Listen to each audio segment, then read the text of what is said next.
கேரளாவில் உள்ள வயநாடு நாடாளுமன்ற தொகுதியில் காங்கிரஸ் தலைவர் ராகுல் காந்தி போட்டியிடுவது குறித்து விரைவில் அறிவிப்பு வெளியாகும் என எதிர்பார்க்கப்படுகிறது. நாடாளுமன்ற தேர்தலில் காங்கிரஸ் கட்சியின் சார்பில் போட்டியிடும் வேட்பாளர்களின் முதல்கட்ட பட்டியலில் சோனியா காந்தி, ராகுல் காந்தி உள்ளிட்ட முக்கிய தலைவர்கள் இடம்பெற்றிருந்தனர். இதில் ராகுல் காந்தி உத்தரப்பிரதேச மாநிலம் அமேதியில் போட்டியிடுகிறார். மேலும் தென் மாநிலங்களில் ஏதேனும் ஒரு தொகுதியில் ராகுல் காந்தி போட்டியிட வேண்டும் என்று காங்கிரஸ் கட்சியினர் விருப்பம் தெரிவித்தனர். இதன் ஒரு பகுதியாக தமிழகத்தின் கன்னியாகுமரியில் போட்டியிட வேண்டும் என்று விருப்ப மனுக்கள் அளிக்கப்பட்டன. ஆனால் இரண்டாம் கட்ட வேட்பாளர் பட்டியலில் கன்னியாகுமரியில் வசந்தகுமார் போட்டியிடுவதாக நேற்று அறிவிக்கப்பட்டது. இதைத் தொடர்ந்து கேரள மாநிலம் வயநாடு தொகுதியில் ராகுலை போட்டியிட வைப்பதற்கு அம்மாநில காங்கிரஸ் நிர்வாகிகள் விருப்பம் தெரிவித்து ஆதரவு திரட்டி வருகின்றனர்.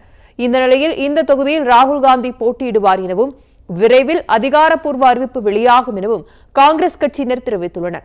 வயநாடு நாடாளுமன்ற தொகுதியில் கோழிக்கோடு, மலப்புரம் மாவட்டங்களை உள்ளடக்கிய 7 சட்டப்பேரவை தொகுதிகள் உள்ளன. மேலும் 2014 பொதுத் தேர்தலில் வயநாடு தொகுதியில் காங்கிரஸ் கட்சியைச் சேர்ந்த எம்.ஐ. ஷானவாஸ் வெற்றி பெற்றார். எனவே காங்கிரஸ் கட்சிக்கு வெற்றி வாய்ப்புள்ளது. இந்த தொகுதியில் ராகுல் போட்டியிட அதிக வாய்ப்புள்ளதாக கருதப்படுகிறது.